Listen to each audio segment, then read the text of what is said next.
અંકલેશ્વરમાં વસવાટ કરતા દક્ષિણ ભારતીય સમુદાય દ્વારા અનોખી ધાર્મિક પરંપરાની ઉજવણી કરવામાં આવી છે। ભગવાન કાર્તિકેય અને દેવસેનાના પવિત્ર લગ્ન પ્રસંગ પંગુની ઉત્તરમ નિમિત્તે ભવ્ય કાર્યક્રમ યોજાયો હતો। ભગવાન કાર્તિકેયના લગ્નોત્સવની ઉજવણી તમિલ સંસ્કૃતિમાં પંગુની ઉત્તરમના પવિત્ર દિવસે કરવામાં આવે છે, જે દેવસેના સાથે તેમના વિવાહને ચિહ્નિત કરે છે। કાર્તિકેય અને દેવસેનાના પવિત્ર મિલનને ધામધૂમથી ઉજવવામાં આવે છે, જેમાં શોભાયાત્રા અને વિશેષ પૂજાનું વિશેષ મહત્વ છે। અંકલેશ્વરમાં વસતા તમિલ સમુદાય દ્વારા પણ આ પવિત્ર પ્રસંગે ભવ્ય ઉજવણી કરવામાં આવી। ભક્તોએ પોતાની માનતા પૂર્ણ થતા ગાલમાં સળિયા કોચી પરંપરાગત રીત રિવાજ અનુસાર પદયાત્રા યોજી હતી।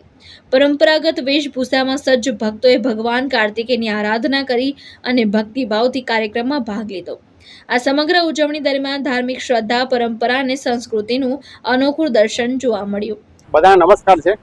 આ જે પંગુની ઉત્તરમ ઉત્સવ છે એ કાર્તિક ભગવાનનું લગ્ન દિવસ છે।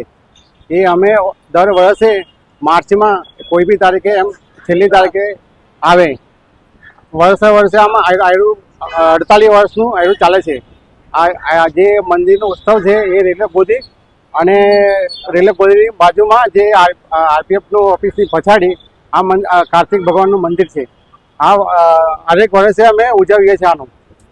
બીજું કંઈ જવાબ પૂછે તમારે કંઈ કેમ ઉજવવામાં આવે છે? એ કાર્તિક સ્વામીનો એ લગ્ન દિવસ છે, એનું અમે ઉજવવામાં આવે છે વર્ષે। આ તમિલનાડુ સાઉથ ઇન્ડિયનનું એક ફેસ્ટિવલ છે।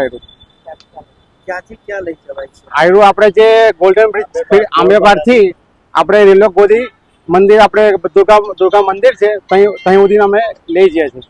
નર્મદા કેમ લઈ જવાય? નર્મદા એ લઈ જવામાં આવે છે તો નર્મદા નદી પરથી આ ઉત્સવ અમે કરીએ છીએ। આનો જે કાર્તિક ભગવાનનું જે ઉત્સવ છે નદીની બાજુમાંથી અમે કરીએ છીએ।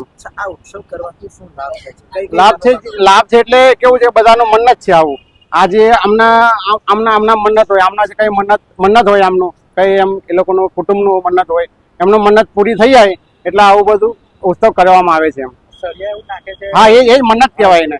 એ મન્નત જેનું થઈ જાય ને, બાધા કરે ને, એનું જે બાધા પૂરી થઈ જાય એટલે આવું સળિયા નાખવામાં આવે છે। ધર્મેશ રાણા, દ્રષ્ટિકોણ ન્યૂઝ, અંકલેશ્વર, ભરૂચ।